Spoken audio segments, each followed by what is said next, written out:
Hey, quick one here from the garage in my house as I'm just pulling in after the gym. Had a interesting exchange today. Had a call with a prospect this morning. Somebody who, as per usual, reached out to me for help, wanted to talk, wanted to grow his business, figure out the whole marketing thing, and in pretty much every possible way, this was a perfect prospect for me. He's a consultant, tons of experience. Got to the point where the referral pipeline had kind of dried up on him, as it does.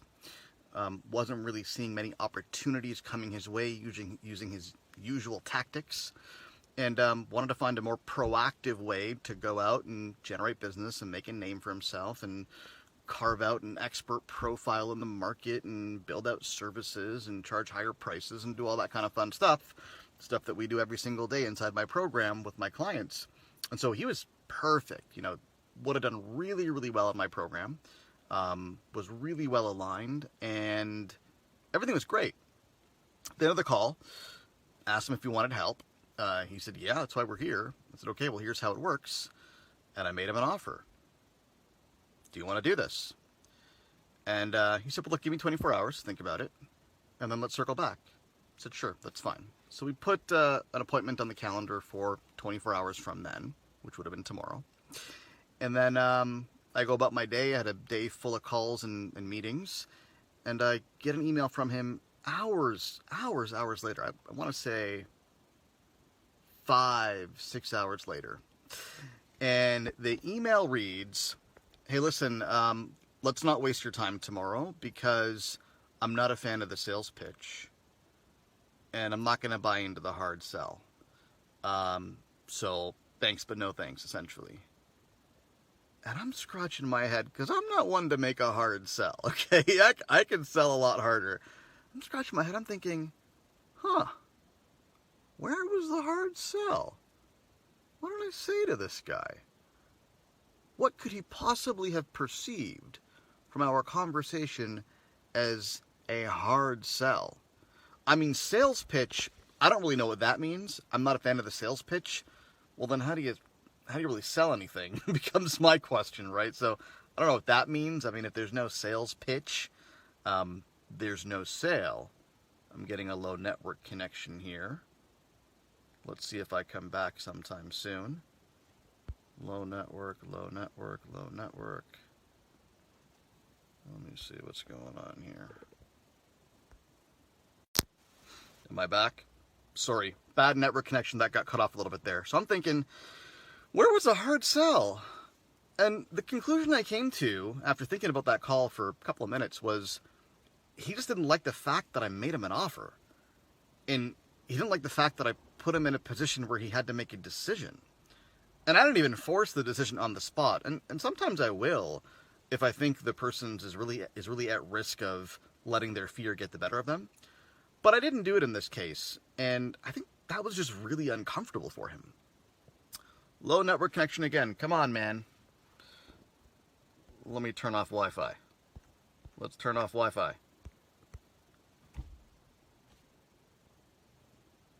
How's that? All right. Connection's back.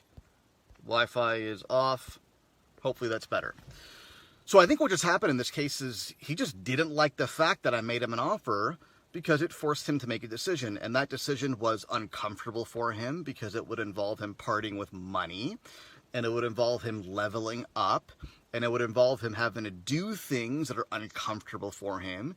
It would involve him opening up his business and letting all the guts spill out so we can rebuild it to be more sustainable and profitable for him. And man, that's hard work. That's stuff that, sure, isn't necessarily fun in the process, but is necessary.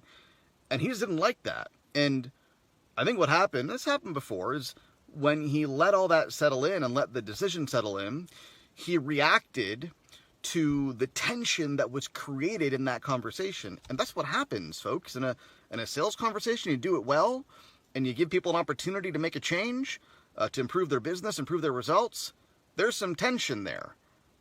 If there isn't any tension, you haven't really done your job as a seller, as a consultant, as a coach, as an advisor, whatever you are.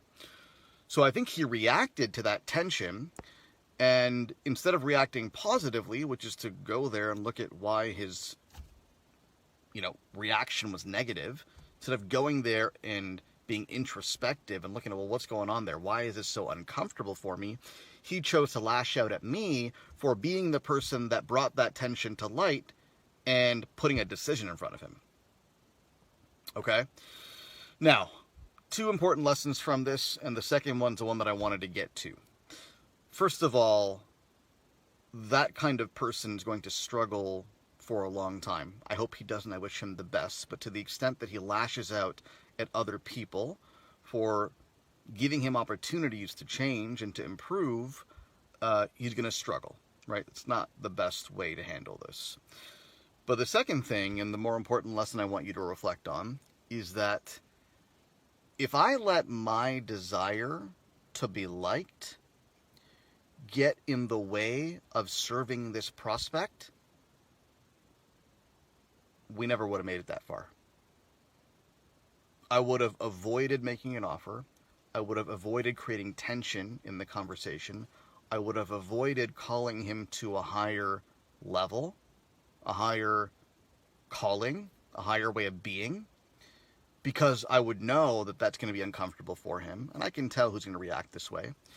And I would place my desire to be liked, my desire for him to feel good about me, above and beyond all of that.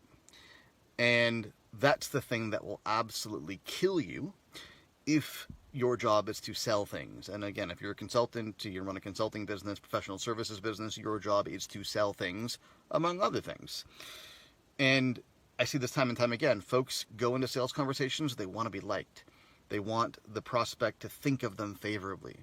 They want the prospect to have warm and fuzzy feelings about them. Why? Is that serving the prospect? Is that serving you? Is that serving anybody? No. All it does is serve your ego. And it prevents you from saying the things that need to be said, telling the prospect what they need to hear, because you're afraid of offending them. Well, look, I thought about that conversation for a couple of minutes after I got that email, and then I moved right on, because I'm not afraid of offending anybody. I believe to my very core that the best thing for this prospect to do would have been to join my program. And I think he believed that too in our conversation. When the dust settled and the tension was unavoidable and he had to come face to face with it, he lashed out and blamed me for creating that tension. And I make no apologies.